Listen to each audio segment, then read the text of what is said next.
The number one thing that you have to do if you want to have a career in stand-up comedy or sketch comedy or show business in general is you have to start producing content. It's easier now than ever before to produce content, but there's no excuse not to produce content. So if someone says, you know, I really think I'd be good at writing screenplays, well, you should have 3 written. I know that sounds outrageous, and they'll probably be bad, but you just have to create content.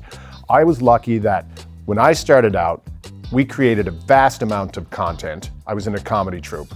We created a vast amount of content, and much of it, in hindsight, was terrible, but that's okay. I was young enough that I didn't really understand the consequences, and so we just constantly produced, and that's the only way you'll be successful. So if you're in university, you should just write, you know, funny things for the school newspaper, or create a blog, or find somewhere for someone to put your stuff, throw it out there and see what happens. People get inspiration in lots of different places. I was fortunate that I was inspired by current events and politics, and that's what I did before television, that's what I did on stage, that's what I did in my one-man shows, that's what I did in sketch shows. That was my jam, that's what I loved. And I'm fortunate that there's an audience for that. I think I was part of building an audience for that, but there is an audience for that.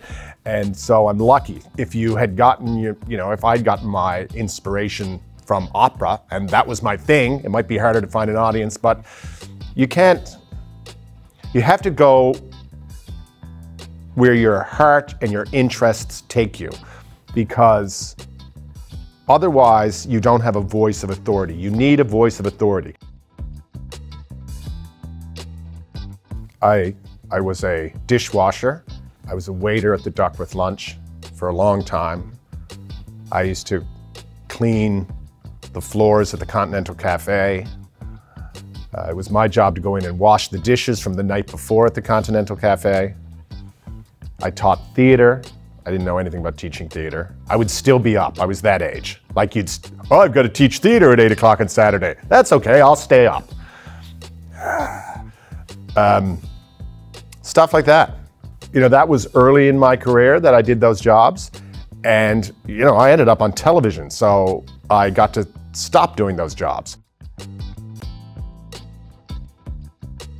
Obviously, social media has changed comedy to a great extent. I'm the last guy you should be asking, because one of the great things about comedy is it's constantly changing, it's constantly evolving. So my experiences starting out are completely different than anyone else's experience starting out.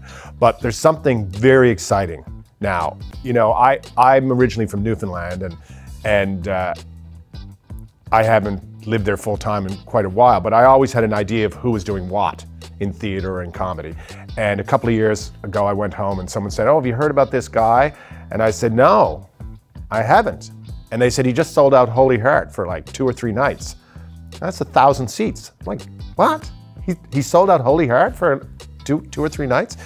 And I said, what does he do? And they said, he's got a YouTube channel. And then I went and I saw, he's great. And that's amazing to me. That's just incredibly exciting that people can do that. I'm jealous in a way, because it would be exciting to to be creating content for you know, social media, because it would be so freeing. There's no rules at all. You know, if you're creating content for television, there's a lot of rules. Right out of the gate, there's a lot of rules. And while it's certainly great to work on television, it would be nice to create comedy without any rules at all. That's exciting that people can do that and find an audience. It's really exciting.